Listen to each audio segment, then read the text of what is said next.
Hey Alex, how you doing? It's good to see you, Bill. You too, you too. So, in a prelude to upcoming city tour you're going to do with the GWA Global Workspace Association, I thought it would be good if we got on the video chat for a second and just introduce the sessions.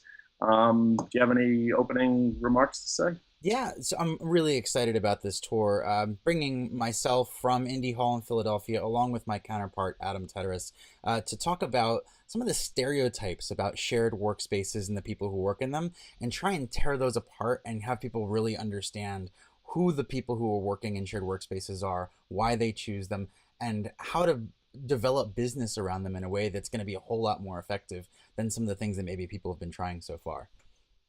Well, that sounds good. That sounds good. I know up in Boston, we are at Work Bar, and a bunch of people we've been talking to, we're really excited for it.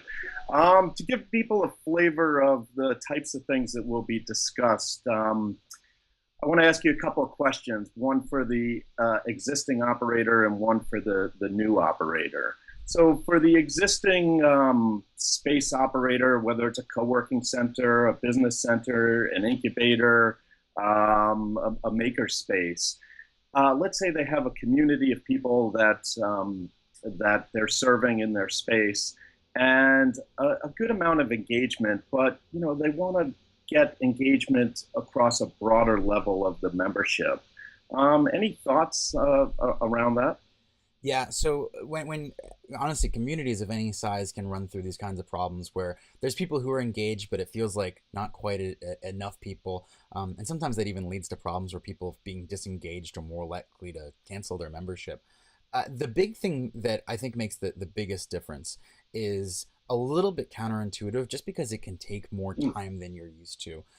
And that's approaching things with sort of a subtler, slower approach that we call tumbling. I'm going to talk a whole lot more in detail about this in the workshop, but the gist and the important takeaway for you today is to take some time in that, hey, how you doing, water cooler chat, maybe over a cup of coffee, and instead of just focusing on what people do today professionally, what their mm, job is, and on the business that they have, focus on the things that are hiding just below the surface, both personal and professional interests. Learning what people care about is some of the best clues for figuring out the kinds of things that would get people more engaged.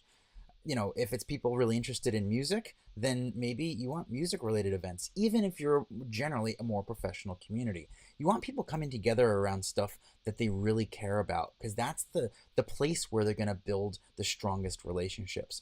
Relationships mm. are really the foundation to more engagement. Right. People want to participate with people that they know they have things in common with. So looking for things that people have in common other than just the work they do and maybe the work that they've done before is a really, really valuable starting place for figuring out what other things you can do to boost engagement. Tumbling is almost it sounds acrobatic as well. Tumbling, yeah, and I promise, yeah, no athletic ability necessary to begin tumbling. It's a pretty wonderful practice and something that actually becomes really valuable both in co-working spaces and all different kinds of professional networking as well. Yeah, it sounds like it's about building trust and relationships. So Exactly. very cool. And for the operator that is thinking about a space or just getting started, and kind of the opposite of that, of the initial idea, any ideas around building up the core set of people to move forward with? Before you've got a space that you're opening, even if you've got a space and you're trying to figure out who's going to be in it, I think my biggest tip that I like to give and people often just completely lose sight of is like get out of your house. Mm, And when I say your house, I mean your space. You have to your go space, out yeah. outside and meet people where they are, to set up your own space, to fill it with really nice stuff, to host events isn't enough because it assumes that people are going to walk in the door. And that is a really high barrier to entry for a lot of people versus going out into the world where people are already gathering. Those people are clearly already motivated to get out of their own house and be surrounded by other people, going to other meetups, other social events, other community events, becoming a face that they recognize and they Right. learn to trust. Back to that tumbling process we were talking Yeah. about. becoming someone that people know and trust makes it totally natural for you to then invite them back and say, hey, next week or next month or whatever it is, we're doing something at my space. We'd love to have you over.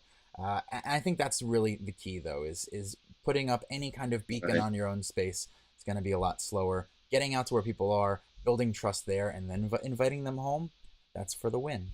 All right. Well, we're looking forward to having you at all these different spaces. Sounds really good. Yeah, we've got 6 events planned. The first event being May 26th in Boston, 28th in New York, and 29th in Washington, D.C. And then a couple weeks later, I'll be flying out to San Francisco. On June 16th, we'll be in San Francisco, June 18th, Chicago, and June 19th in Miami. So I hope I get a chance to meet lots of folks out. And all those dates and more details and things like that, and you can buy tickets at coworkingweekly.com/tour. That's a nice, quick, little, easy redirect to get to the page with all the details, all the questions. Sounds good. Let the tour begin. Let the tour begin. Thanks, Bill. I hope you have a great week. Okay, you too. Bye-bye.